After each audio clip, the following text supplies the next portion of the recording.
Join us as we take a look into the journey of the 88th Cadet class of the Pasadena Police Department.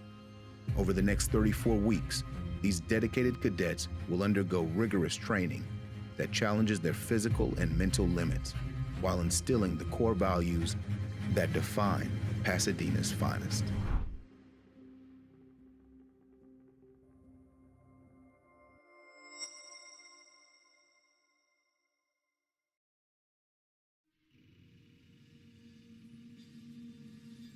The staff, they are incredible to transmit our culture to brand new people. It is an absolute calling. They know they are part of something bigger than themselves and passing on from generations past a mindset of training. Our core values in the Pasadena Police Department are very, very straightforward. They're pride, excellence, teamwork, and service. We're looking for those similarly aligned values within those cadets. It really should be a calling. This job is not for everybody, but the rewards are limitless. But it's like everything else. You're gonna get out what you put into it. I'm Jason Brad. I've been with the police department for 24 years. Been at the academy, I guess, for about 16. I'm Jermaine Garrett. Been with the Pasadena Police Department for a little over 10 years. I'm one of the instructors here. My name is Brandon Burse. I'm an instructor here at the Pasadena Police Academy. Started my career here in law enforcement in 2012. I've been here for 12 years now. My name is Officer Trevino, and I've been with the department for 21 years. My name is Officer Mark Pena. I've been with the Pasadena Police Department for 27, going on 28 years. My name is Officer Erwin Gonzalez. I'm the primary defensive tactics instructor, and I also handle, the disciplinary role here at the Academy at this time. My name is Matt Brugger. I'm a sergeant here at the Pasadena Police Department. I'm the training coordinator at the Pasadena Police Academy.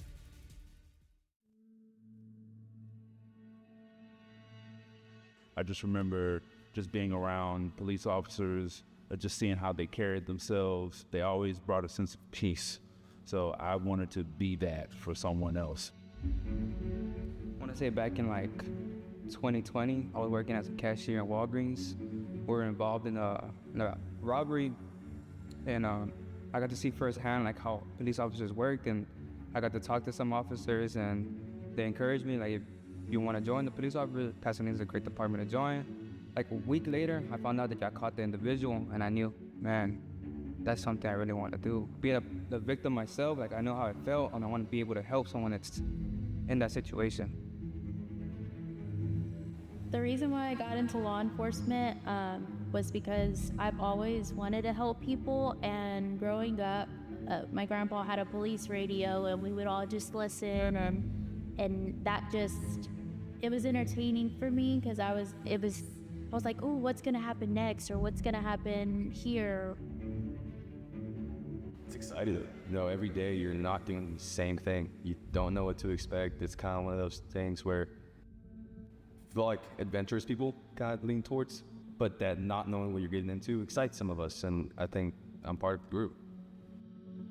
I'm from Guatemala. I was born in Guatemala, and the reason why we left is because my grandpa had a death threat, and unfortunately within law enforcement it's not the main source of it is to look out for help, to seek help. So unfortunately that's the reason why we came over here, because of that. So I want to be somebody that I can definitely help someone if they're going through some type of anything in general, but definitely something big like that. It kind of gives me that opportunity to work with a team. So I really enjoyed that. Like I said, I was an officer at College Park for a little over 3 years. I seen the good, the bad, the ugly, mainly the good. So I grew up in the household where my dad was very abusive and he was a drug addict. So police officers to me were very a safe spot, and I hope that I can be that for people. I eventually want to do family violence or crime scene investigation for homicides or things like that.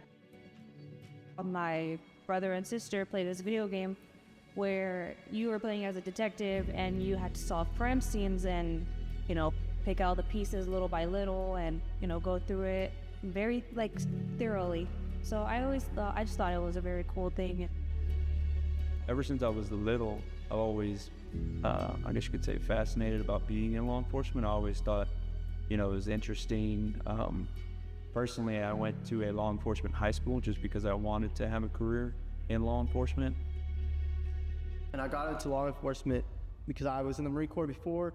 I went to another job and it just didn't feel right to me. I wanted to serve my community more, and I was serving in the Marine Corps, but then I was like, I could help out my hometown and then be closer to my family. I felt like I've been kind of like raised here, raised by the city here a little bit.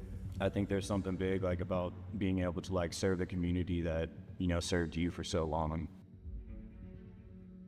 The reason why I got into law enforcement is back in 2012, actually March 31st, 2012, my sister was killed by a drunk driver. The way that scene went, she was at a stoplight coming from work in the wee hours in the morning, got hit by a drunk driver 70 miles per hour from behind. Vehicle went through the stoplight, ran to a pike, actually into the stoplight. Vehicle was engulfed in flame. After that, drunk driver got out trying to pay everybody $500 to leave the scene. Luckily, at that time, citizens, they did a citizen's arrest, put them inside the vehicle until police got on the scene.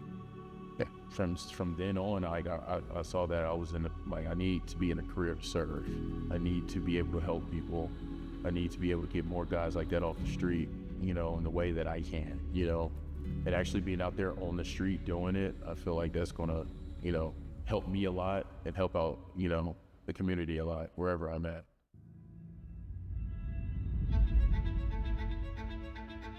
Good police officers should be hardworking, trustworthy, be able to put your needs on the back burner, put the citizens first. Integrity is everything. If the citizens cannot trust or do not trust the officers that are working for the department, there's no credibility. Self-discipline for our cadets and police officers, very important. Obviously, integrity. You need to have integrity to be in this profession. Also, you have to have empathy for people because you are going to be dealing with the public every single day. Dedication to the job itself. This isn't a normal job. You don't have a Monday through Friday 9 to 5 schedule. We're never truly off duty. We have to dedicate ourselves to some part of this. Training with a firearm, training in defensive tactics, and furthering their education. If you do it right, like you're doing this all the time. This is a job that, in a good way, can consume you, and I suppose it can in a bad way too if you let it.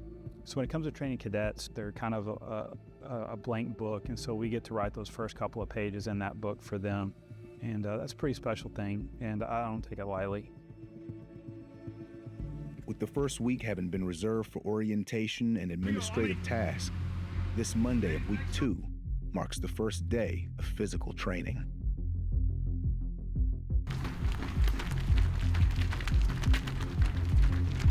The only thing that I can say is hard for me is the running.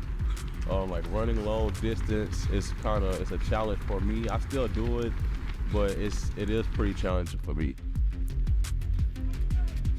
It's been difficult, but it's one of those things like in life when it's hard, you just kind of adapt and then it gets easier throughout time. Calling out step.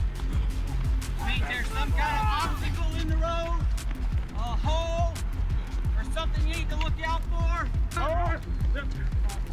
Step, not stop. Step. It's really just the running. There's a lot of running. I'm built for strength, not endurance. I love running.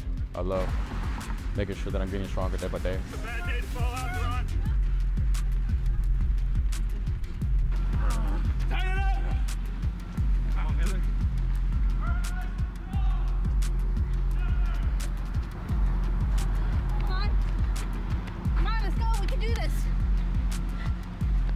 The running, I loved running before I got into this, but it was at my pace.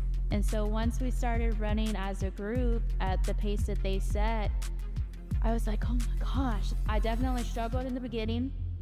I was falling out. Let's go, run! Let's move!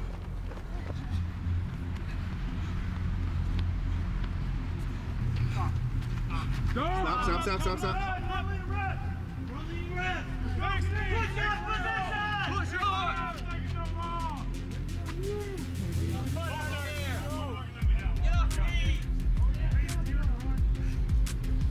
A cadet falls behind, prompting corrective exercises that underscore the Academy's emphasis on teamwork and shared accountability.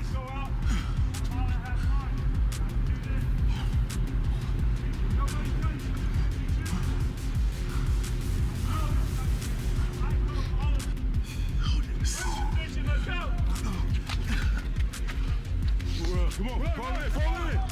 Nigga, fall in. Double collar. Double collar. Let's go. Get a partner, let's go.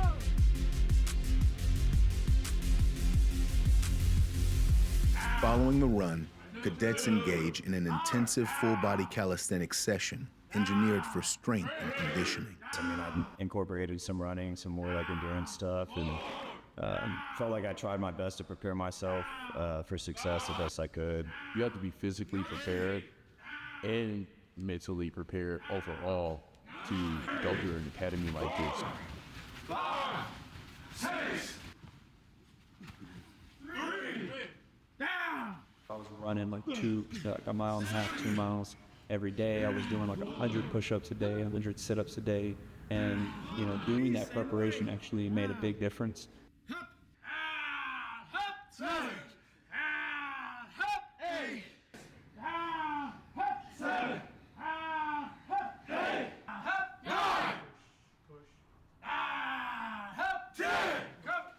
Every day's going to be a little different. Every day's going to progress, right? Remember the progressive overload concept? Yes, sir. Can't get you strong if we stay right here in today. If today was difficult, what are you going to do about it? It's probably 9:30 pace. That's I'll tell you what. not difficult. We meant to hold like a 10-ish minute pace, but our legs have a hard time doing it. But eventually we're going to open up our stride and just let it out. Right? We're holding ourselves back for y'all. Okay? So just so you know, it's coming. All right? Yes, sir. You need to be training. It's not just training, it's diet too. We just went through Thanksgiving, right? We got that behind us. Now we can focus on our diet. Physical fitness to a patrol officer is really important. I want to say essential. Stress inoculation in our physical training isn't just because we want to see them get in shape. A foot chase isn't just a run. A foot chase with a suspect involves a thought process as well. You don't want to run blindly. There are tactical considerations you may be running through your head while you're sprinting after somebody for 50 yards to help you react once you do catch the proverbial tiger by the tail, now you caught it, and stress completely shattered your thought processes. Well, are you able to deal with the stress, think clearly, and reach into that toolbox of skills and assets that you've been trained to use, and now implement them after that 50-yard dash? All that's going to go back to that first day of PT, to that first weeks of PT, the stress inoculation, and the plan we have for them to just push them and push them and push them throughout the academy. Find out that we have a cadet not bring his dress shoes for his uniform. We find out that a cadet doesn't have her tie with her. 3 of them don't have their belts with them. We expect the cadets to show up with all of their gear. You couldn't show up to work without your gun. You couldn't show up to work without your flashlight or without any other gear that you would be expected to be on patrol. And obviously, like everything else, because they forgot their shoes, because they forgot their belt, their tie, there'll be consequences, and they'll figure out, soon enough. We did knew that one of our cadets was missing some shoes or whatever. Some cadets were missing certain items, which we already knew we were going to get some way, some form. So we were kind of just waiting for it, but we didn't expect to be that early. So we were just there. Next thing you notice, It goes from everything being like completely normal and calm to Gonzalez bursting in the door. Hey! We told y'all at the beginning of last week, there's a lot of things you have to do. Make sure you have your uniforms ready to go daily. Your equipment, your gear, studying, notebooks. There's a lot of things you have to do. You should have been perfect. We should have had everything and been good to go. We should have communicated together. Y'all have to work as a team. Yes, sir. Fall out. I want us to go to our little area that we demonstrated back over there. When I say move. Is that understood? Yes, sir. Bow! Let's go. Oh, any day! Put your hands ready! Let's not go in a hurry! Move! Just walk! Stop right there, friendly arrest now! Get in the push-up position!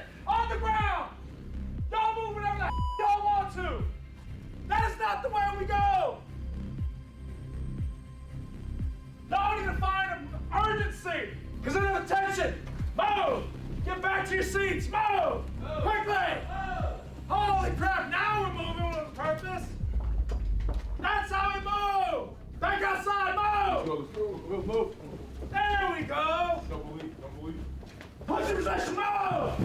Should not take you that long. Get your shoes off the wall. Get to the position to where you need to go. Belts, ties, shoes, unacceptable. We haven't even started doing inspections yet. Down, half one.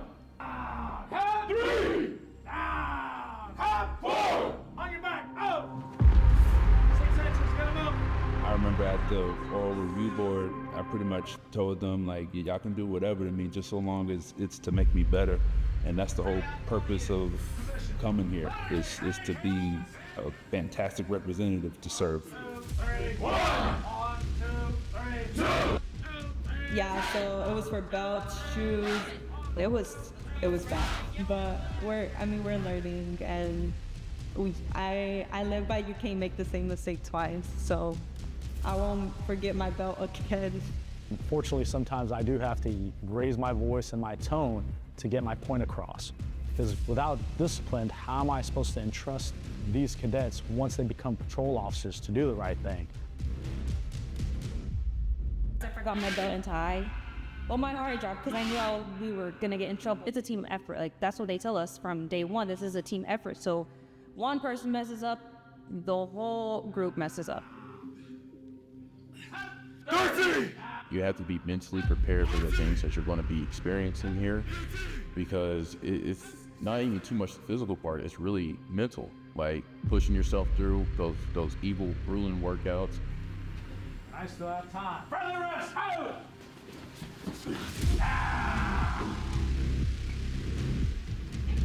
It's a pretty big wake-up call for anyone coming in here at any aspect of their lives. You know, like first day, as soon as I open my car door, I'm hearing, Officer Gonzalez yelling at Walters.